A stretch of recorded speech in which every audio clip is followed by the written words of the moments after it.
Picture this. It's the morning of August 16, 1971.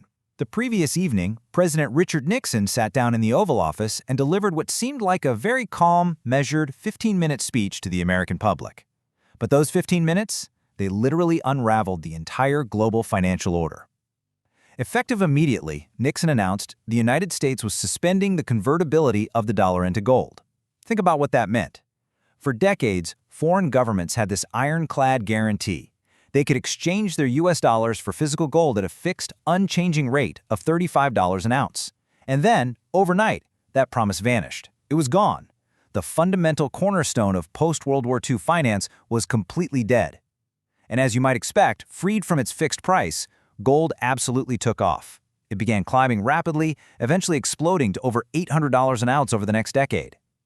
Now, by all historical logic, conventional economic theory tells us that an unbacked U.S. dollar should have plummeted right into irrelevance. It should have collapsed. But it didn't. The dollar didn't collapse, and it absolutely did not lose its status as the world's primary reserve currency. Which brings us to the absolute core mystery we are exploring today. If gold died, why didn't the dollar? Welcome to this explainer. I am so incredibly excited you're here because today we are going to uncover the secret architecture that powers modern global finance. We are looking at a system that is, for all intents and purposes, completely invisible to most of the world's population. Yet, it dictates the economic reality of almost every single nation on Earth. We're going to explore how a single commodity, crude oil, functionally stepped in and replaced gold to become the brand new foundation for the United States dollar. Together, we are going to unpack the history, the underlying mechanics, and the incredibly uncertain future of what we call the petrodollar. Okay, let's dive right into this. Here's our cognitive roadmap for today. We'll start with the broken promise of 1971, then explore the deal in the desert. From there, we'll break down the recycling machine, see how it all handled surviving the oil shocks, look closely at modern fractures, and finally wrap up with the uncertain future. Chapter 1. The Broken Promise. How the gold standard failed. To truly understand the petrodollar, we first have to look at the undeniable, terrifying math problem the United States was facing in the late 1960s. You see, under the Bretton Woods Agreement of 1944, every major global currency was pegged to the U.S. dollar, and the dollar itself was rigidly pegged to gold. It was a massive responsibility. Now, at the end of World War II, this wasn't a problem because the U.S. held roughly 70% of all the monetary gold in the entire world. Just an enormous, unprecedented stockpile. But the following decades were incredibly expensive. You had the Marshall Plan, which sent over $13 billion to reconstruct a war-torn Europe. You had military installations popping up globally. And critically, you had the Vietnam War, which cost over $168 billion in expenditures alone. All of these overseas expenses required literal dollars to flow out of the U.S. and into the vaults of foreign central banks. Fast forward to 1971, and the math was fundamentally broken. U.S. gold reserves had plummeted to roughly $10 billion, while foreign-held dollar claims actually exceeded $12 billion. It was a global bank run waiting to happen. In fact, Francis Charles de Gaulle was already sending literal warships to New York to demand physical gold. The United States quite literally could not honor its commitment to every nation simultaneously. So, when we look back, Nixon didn't really make some dramatic proactive policy choice. He was just publicly acknowledging a failed system. The dollar desperately, urgently needed a new foundation. Chapter 2. The Deal in the Desert and Rebuilding That Foundation. The perfect, albeit totally invisible strategic opportunity presented itself during one of the absolute worst economic crises of the era. In late 1973, an oil embargo completely shocked the world. It quadrupled the price of crude oil from roughly $3 to nearly $12 a barrel in just a matter of months. Lines for gas stretched for blocks. It was sheer panic. But right in the middle of this crisis, Washington saw an incredible opening. Here is how this brilliant, unprecedented piece of statecraft actually worked. Step 1. The United States would provide Saudi Arabia with unmatched military protection, advanced weapons, and ironclad security guarantees. Step 2. In exchange for that security umbrella, the Saudis agreed to price all of their global oil exports exclusively in U.S. dollars. Not gold, not their own currency, just dollars. And Step 3, Saudi Arabia would take their massive new surplus of dollar revenues and invest them right back into U.S. Treasury securities. Other OPEC nations very quickly followed suit. Essentially, what we're looking at here is an unspoken agreement that functionally replaced gold with crude oil as the true backing for the dollar. It permanently tied the world's most absolutely vital commodity to American currency. Chapter 3, The Recycling Machine. This is all about the mechanics of global demand. This is where we see the absolute genius of this new structural dependency for everyday global trade. Let's break down the human-scale logic of a concept economists call petrodollar recycling. Back in the 1970s, oil accounted for nearly half of all global energy consumption. So imagine for a second that you are a German manufacturer. You want to import oil from Saudi Arabia just to keep your factory lights on and your assembly lines moving. Well, you cannot pay the Saudis in German marks, and if you're a Japanese automaker, you absolutely cannot pay in yen. You must, without exception, acquire American dollars first. This means every single nation on Earth needs a continuous, never-ending supply of U.S. dollars simply to function. They need them even if they never intend to buy a single product from the United States itself. They buy the dollars, they use them to buy the oil, and then the oil producers funnel those exact same surplus dollars right back into U.S. financial markets. It is a brilliant, continuous, closed loop of global demand. Now here's why you should care about this. This structural mechanism completely altered the fundamental rules of economics for America. Think about a normal nation. For them, the rules are pretty simple and unforgiving. You must balance your trade. If you import way more than you export, your currency depreciates, inflation kicks in, and you are forced into a painful economic correction. But for the United States, the petrodollar system totally rewrote those rules. Because of this continuous loop, the U.S. can run massive, persistent trade deficits year after year. When the Federal Reserve prints money, those dollars don't just stay trapped inside the U.S. causing hyperinflation. They immediately flow outward, willingly absorbed by a world that structurally must have them to buy their daily energy. Economists famously call this America's exorbitant privilege. It allowed the U.S. to borrow incredibly cheaply and fund massive deficits without facing the normal, brutal economic consequences. Now, to be fair, this is a double-edged sword. That persistent artificial demand made the U.S. dollar so strong that it made American exports much less competitive globally. And many argue that this dynamic directly contributed to the hollowing out of industrial America over the following decades. But on a geopolitical scale, the dollar's absolute dominance was locked in. Chapter 4, Surviving the Oil Shocks. Anytime you have a massive engineered system like this, it is bound to face extreme stress tests.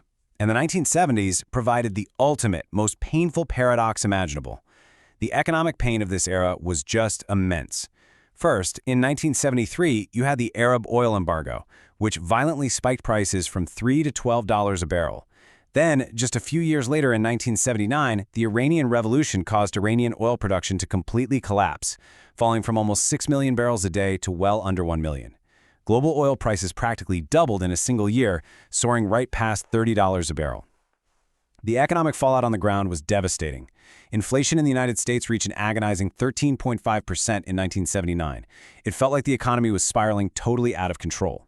In response to this utter chaos, Federal Reserve Chairman Paul Volcker took drastic, historically unprecedented action in 1981. He hiked interest rates all the way up to 20%. He did this to intentionally trigger a deep, painful recession just to break the back of that inflationary spiral. Honestly, the sheer misery of this era can really be summed up in a single terrifying word: stagflation. This is a brutal combination of rising inflation, rapidly slowing economic growth, and high unemployment all hitting at the exact same time. Conventional economic theory at the time literally argued that this combination shouldn't even be possible. You aren't supposed to have high inflation when growth is dead. Yet, there it was. Unemployment reached nearly 11%. From a purely domestic economic standpoint, the situation in the United States looked incredibly bleak. And looking at all this chaos, you would probably assume that this would be the exact moment the newly formed, fragile petrodollar system would completely collapse under the pressure. But here is the mind-bending paradox. You would think the dollar would just crater under that immense domestic pressure and inflation. Instead, the U.S. dollar index skyrocketed by an unbelievable 50% between 1980 and 1985. 50%. So why on earth did that happen? Well, it all comes back to the structural loop we just talked about. Think about it. Higher oil prices meant the rest of the world suddenly needed even more dollars just to buy that exact same barrel of oil. So more dollars flowed out to OPEC nations, which in turn meant vastly more petrodollars were being mechanically recycled right back into American financial markets. And remember, those markets were now paying sky-high, ultra-attractive yields thanks to Paul Volcker's massive 20% interest rate hikes. So in this bizarre twist of economic fate, The oil shocks that severely weakened the U.S. domestic economy simultaneously supercharged the global structural demand for the U.S. dollar. It proved the incredible, almost bulletproof resilience of this invisible engine, backed up, of course, by the very visible, ongoing reality of American carrier battle groups constantly patrolling the Persian Gulf. Chapter 5. Modern Fractures. So, the petrodollar ran virtually unchallenged for roughly 3 solid decades. But today, we are seeing new, massive geopolitical stress tests threatening this system. If we step back and look purely at the global economic data, impartially, just following the numbers, a measurable, undeniable structural shift emerges. In the year 2000, Iraq made a highly publicized announcement that it would price its oil exports in euros instead of dollars.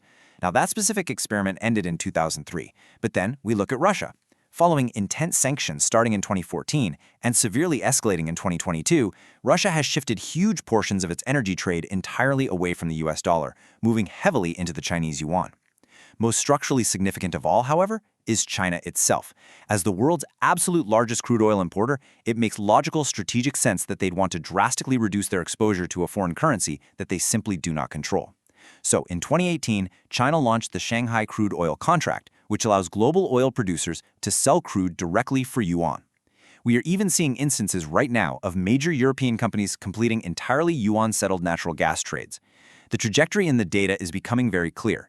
The dollar's historical, unquestioned monopoly on global energy pricing is being actively and aggressively challenged. But before we jump to any massive conclusions, here is what you really need to take away from this. Despite these visible fractures, the US dollar remains overwhelmingly dominant. It is still the undeniable king.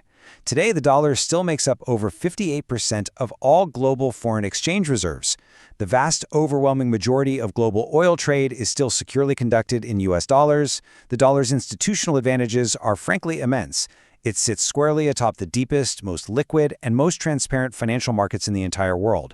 And crucially, we cannot forget that the foundational bedrock of that original 1974 agreement remains totally intact. Unmatched American military security guarantees in the Persian Gulf. As of right now, absolutely no alternative currency system has come anywhere close to replicating all of these massive structural advantages at the same time.